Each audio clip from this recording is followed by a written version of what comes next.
Welcome back to another episode of In the Heyday. I'm your host, Oliver Hayes. I'm here at the CU Event Center after the Colorado Buffaloes successfully went undefeated in their 5-game homestand to be in the 2025-2026 campaign, and they did so after a 95-79 win over the UC Davis Aggies tonight here on a Friday night at the CU Event Center.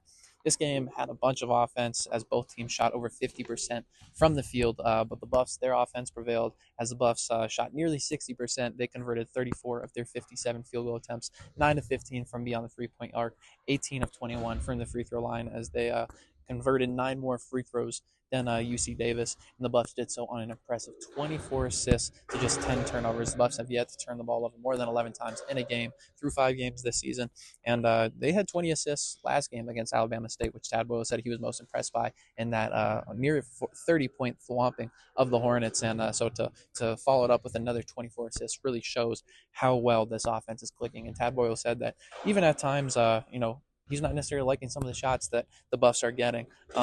So for that to still be the case and for them to have some room to grow while getting those pretty unbelievable marks is definitely fantastic for Buffs fans. And the reason that the Buffs were so successful on that offensive side of things is because they have been moving the ball. UC Davis, they switched up a lot of their defenses. They're not the tallest. They don't have a guy. They didn't play a guy who's taller than 6'9". So they switched from man to zone. They even tried to press despite the altitude in the CU Event Center. And even though they dealt with foul trouble, they tried to do different things and tried different defensive tactics. But either way, the Buffs were able to move the rock. They were consistently able to get paint touches, and it wasn't necessarily the post guys who were scoring as much. Due to post moves, but more the creation of drives that were able to lead to those assists. A bunch of layups for the Buffs and a 9 of 15 shooting mark from the 3-point line for Colorado.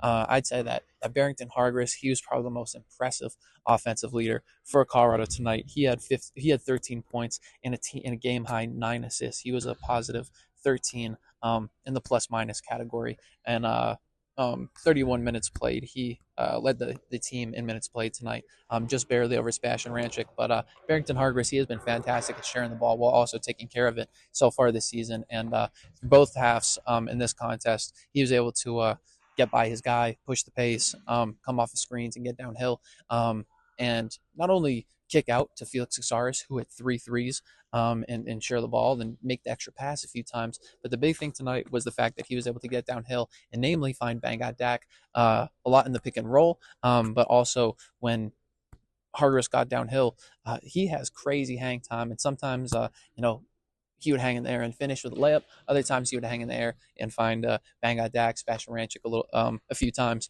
and it was very impressive to see how much offense Barrington can create for the CU team and how he's able to continue to do so, even against the UC Davis team that he has played, I believe, 4 times in his collegiate career, just because UC Davis came from the Big West, where UC Riverside was, and that was where Barrington Hargis was the past 3 seasons, one of which was when he was a redshirt. But either way, fantastic to see what Barrington was doing in his 31 minutes as he kept things going. He brings the energy whenever he's scoring the ball as well, and he does so in a plethora of ways, whether it's and ones or pull up jumpers.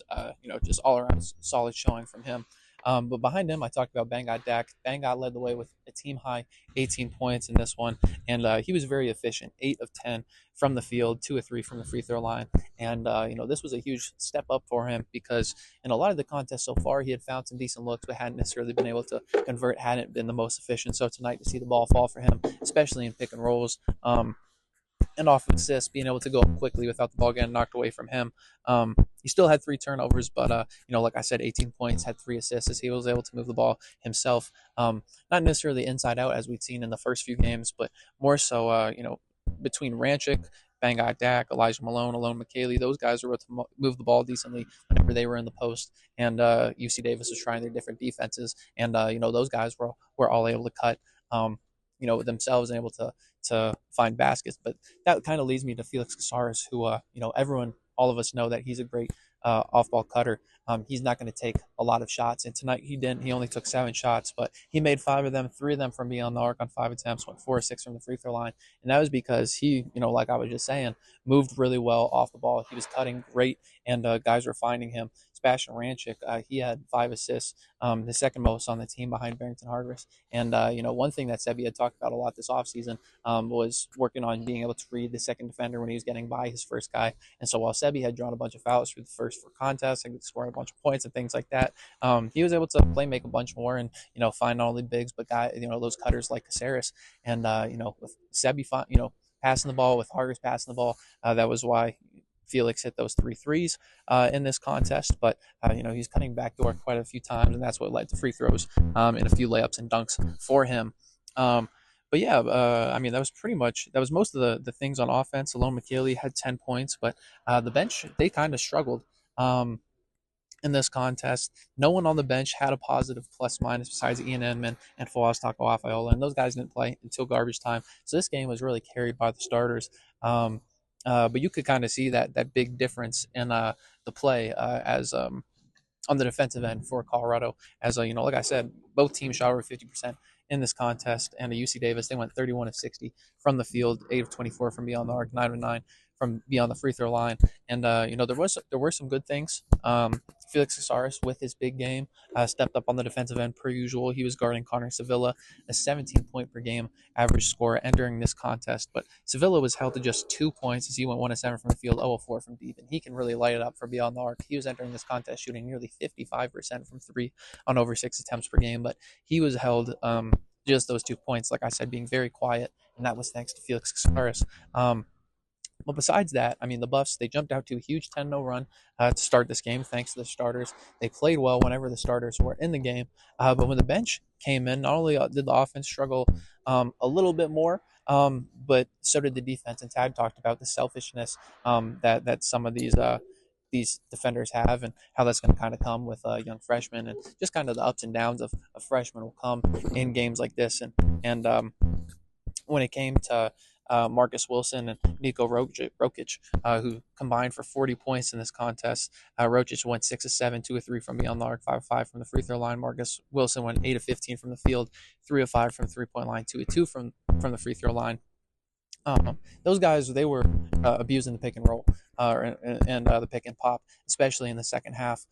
Those guys were, feeding off each other, and it was funny. I'm kind of contradicting myself because I'm talking about the bench struggling, but at least in the first half, when UC Davis was able to keep this close and still keep it a 4-point game entering the break, that was because UC Davis was able to push the ball to the floor. And even though they were, at a lack of altitude and have a disadvantage in that factor, and also with their depth and their bench, they didn't have the same depth as CU. And so, I'm kind of talking a lot and contradicting myself. It was interesting to see that even though they didn't have the same amount of depth and had the altitude disadvantage, they were able to keep it close whenever the bench was in the game. Specifically when Elijah Malone was out of the game in the beginning parts of this contest, and Marcus Wilson and Niko Rokic were able to push the pace, score the ball. Sebastian Rancic and Alone McKaylee, they had their struggles as well. Especially in that first half. But it was very interesting because the Buffs, they changed their ball screen coverage down the stretch of this contest. After Elijah Malone got his 4th foul, they started switching everything in the ball screens to limit what Rokic and Wilson were doing with that 2-man game, and obviously it proved to be the right adjustment as the Buffs outscored the Aggies. I believe it was like 39-16 after Elijah Malone picked up his 4th foul midway through that second half. And so, the Buffs, they were able to play better defense, focus on their adjustments. Isaiah Johnson hit a big 3, but the only reason the Buffs were in that circumstance where the Aggies were leading by 4 points was because the defense had not come along, and the bench hadn't necessarily answered the call in the first half when the starters had come out and put up a 10-0 run to begin this contest. When Elijah Malone went out the game and the bench came in to start this after that 10-0 run, the Buffs immediately gave up an 8-0 run when Elijah Malone was out of the game in that first half. It was pretty easy for the Aggies to get into the paint and have decent offense, especially from Marcus Wilson, who at one point scored 8 straight. Hey, Taco's back in it again. Have a good one, Taco. And at this point, he's just gonna be a special guest, maybe a co-host. But anyway, talking, I forget exactly what I was talking about, but the bench, they were struggling a little bit more, whenever Elijah Malone wasn't in the game. Um, it was maybe not pushing the pace as well. The Bucks had a few more turnovers in that first half. They had 5 turnovers down the stretch whenever the bench was in the game. Um, but I kind of want to see more of why the bench struggled as much as they did, not necessarily offensively, because the Buffs were still able to score. It wasn't like the bench was all in at one time. The starters like Sebastian Ranchik and Dak and Caceres and Hargis were all carrying the load.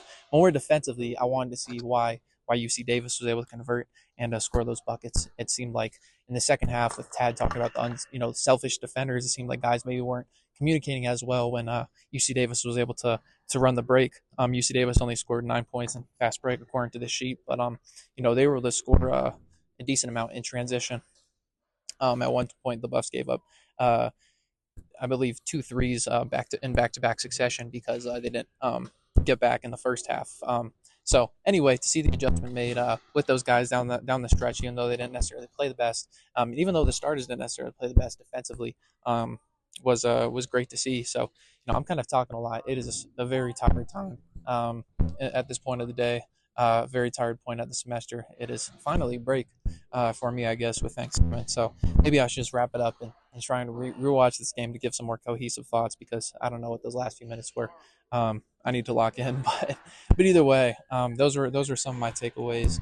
I guess hopefully that helped for all you guys that didn't watch the game. Maybe point out a few things that you guys who did watch the game didn't see, but it was just great to see. I guess as a team effort beyond the offense, just how much they wrote teams out to do as their advantage. As at one point, Niko Rokic, who as I've named, was a solid producer for UC Davis. He couldn't even cross half court for some offensive possessions down the stretch of that second half. So anyway, that's pretty much it. That's my takeaways. Hope you guys enjoyed this episode of In the Heyday. I'm your host, Oliver Hayes, and I'll probably catch you guys next time at my desk, or maybe some other mystery setting, depending on whether or not I'm at my parents' house, my brother's, or wherever. Whenever the Buffs take on San Francisco in the first contest of the Acrisure Series out in Palm Desert, California. Thank you guys for watching. Please give a follow and stick around for more.